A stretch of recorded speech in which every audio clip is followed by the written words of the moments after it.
আমন্ত্রণ বিশ্ব বাংলায়, সঙ্গে আছি আমি লাবণ্য রহমান। শুরুতেই সংবাদ শিরোনাম। দীর্ঘমেয়াদী ভিসায় অবস্থানের সময় দ্বিগুণ করল মিশর, মন্ত্রিসভার সাপ্তাহিক বৈঠকে সিদ্ধান্ত চূড়ান্ত করল সরকার। প্রবাসীদের ভোটাধিকার বাস্তবায়নের দাবিতে বাংলাদেশ কমিউনিটি ইন গ্রিসের স্মারকলিপি প্রদান, দূতাবাসের মাধ্যমে সরকারের কাছে বার্তা। এবং মরক্কোয় বাংলাদেশ দূতাবাসে ই পাসপোর্ট সেবা চালু, ফলে পার্শ্ববর্তী দেশগুলোতেও বসবাসরত প্রবাসী বাংলাদেশিরা পাবেন উন্নত সেবা।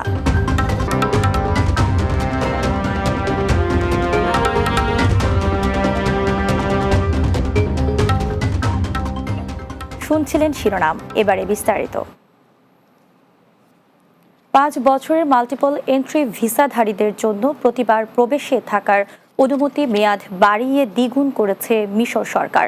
দেশটির মন্ত্রিসভার সাপ্তাহিক বৈঠকে এই সময়সীমা 90 দিন থেকে বাড়িয়ে 180 দিন করার সিদ্ধান্ত হয়। নতুন নিয়ম অনুযায়ী দীর্ঘমেয়াদী ভিসাধারীরা পর্যটক রেসিডেন্স কার্ডের জন্য আবেদন করতে পারবেন, যা প্রতিবার প্রবেশে সর্বোচ্চ 180 দিন পর্যন্ত থাকার সুযোগ দেবে। এ সময়ের মধ্যে তারা চাইলে দেশ ত্যাগ করে পুনরায় প্রবেশ করতে পারবেন, তবুও তাদের ভিসা বহাল থাকবে।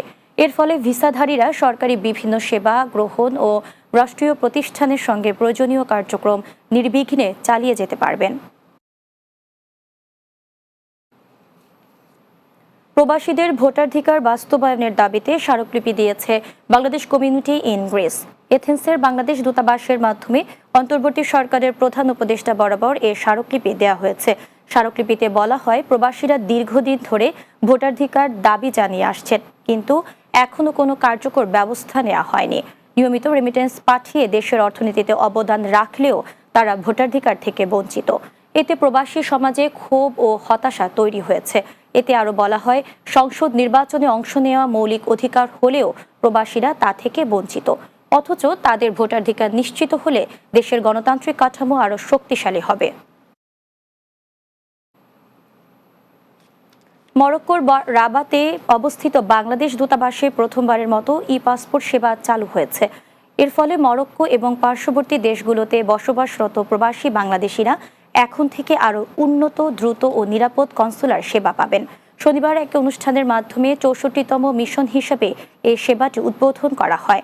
উদ্বোধন অনুষ্ঠানে সভাপতিত্ব করেন রাষ্ট্রদূত সাদিয়া ফয়জুন্নেসা। এ সময় প্রধান অতিথি হিসেবে উপস্থিত ছিলেন পাসপোর্ট ও অভিবাসন অধিদপ্তরের মহাপরিচালক মেজর জেনারেল মোহাম্মদ নুরুল আনোয়ার। বিশেষ অতিথি ছিলেন স্বরাষ্ট্র মন্ত্রণালয়ের যুগ্ম সচিব মোহাম্মদ আবু নঈম এবং ই পাসপোর্ট প্রকল্পের উপপরিচালক লেফটেন্যান্ট কর্নেল মোহাম্মদ ফয়সল।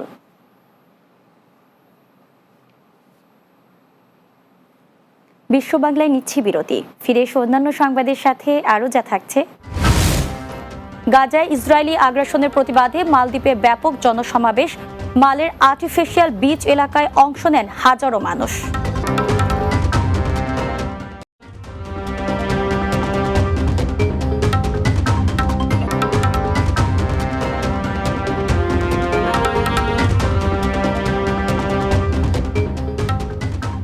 বিরতির পর বিশ্ব বাংলায় স্বাগত আরও একবার। গাজায় ইসরায়েলি আগ্রাসনের প্রতিবাদে মালদ্বীপে ব্যাপক জনসমাবেশ অনুষ্ঠিত হয়েছে। মালদ্বীপ প্রতিনিধি সোহেল রানা জানান, রাজধানী মালের আর্টিফিশিয়াল বিচ এলাকায় আয়োজিত এই মানববন্ধনে অংশ নেন হাজারো মানুষ। এ সময় অংশগ্রহণকারীরা বলেন, বিশ্ব মুসলিম নেতাদের ঐক্যবদ্ধ হয়ে ফিলিস্তিনিদের ন্যায্য অধিকার আদায়ের সংগ্রামে আরও সক্রিয় ভূমিকা রাখতে হবে। এছাড়াও আয়োজক সংগঠন আন্তর্জাতিক মুসলিম সাহায্য ও শিক্ষা সংস্থা IMAE জানিয়েছে, ইসরায়েলি গণহত্যার প্রতিবাদে মালদ্বীপের সর্বস্তরের জনগণকে ইসরায়েলি পণ্য বর্জনের আহ্বান জানানো হয়েছে। এদিকে মালদ্বীপে আগেও বিভিন্ন সময় ইসরায়েলি আগ্রাসনের বিরুদ্ধে বিক্ষোভ ও মানববন্ধন হয়েছে, তবে এবার সরাসরি পণ্য বয়কটের ডাককে গুরুত্বপূর্ণ পদক্ষেপ হিসেবে দেখছেন বিশ্লেষকরা।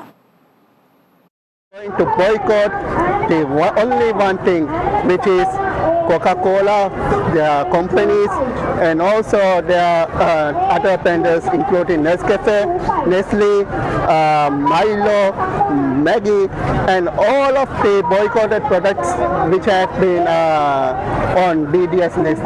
So the main part is we are only going to raise our voice to free Palestine. কাতারে বাংলাদেশ মাশহুরুল হক স্মৃতি স্কুল অ্যান্ড কলেজে অনুষ্ঠিত হয়েছে বার্ষিক চারু ও কারুকলা এবং বিজ্ঞান মেলা 2025। কাতার প্রতিনিধি আকবর হোসেন বাচ্চু জানান, শনিবার মেলার উদ্বোধন করেন প্রতিষ্ঠানের পরিচালনা পর্ষদের সভাপতি ও কাতারে নিযুক্ত বাংলাদেশের রাষ্ট্রদূত মোহাম্মদ হযরত আলী খান। এতে উপস্থিত ছিলেন প্রতিষ্ঠানটির পরিচালক অবসরপ্রাপ্ত লেফটেন্যান্ট কমান্ডার আনোয়ার খুরশিদ, ভারপ্রাপ্ত অধ্যক্ষ এটিএম আসাদুজ্জামান ও ভারপ্রাপ্ত উপাধ্যক্ষ মোহাম্মদ রাশেদ চৌধুরী সহ আরও অনেকে।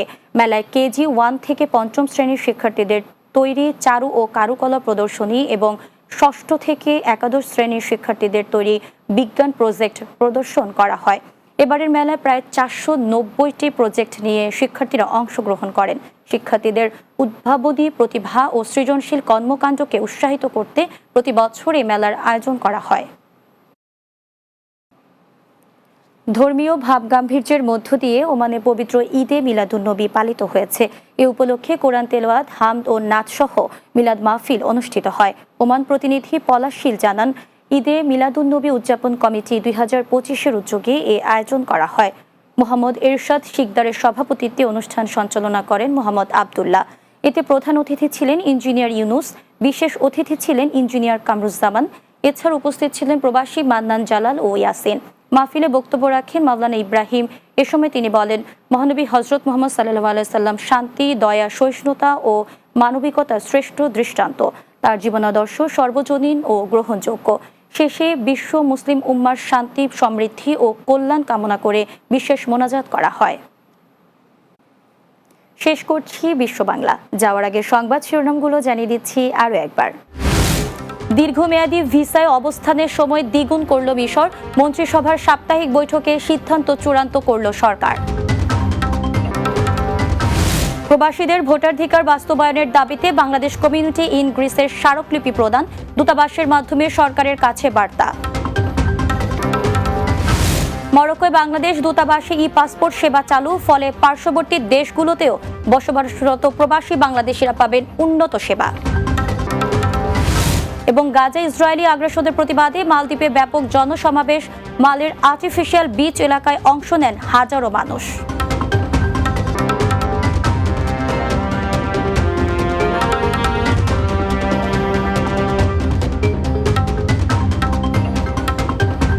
এই ছিল বিশ্ব বাংলায়। এতক্ষণ সঙ্গে থাকার জন্য ধন্যবাদ সবাইকে।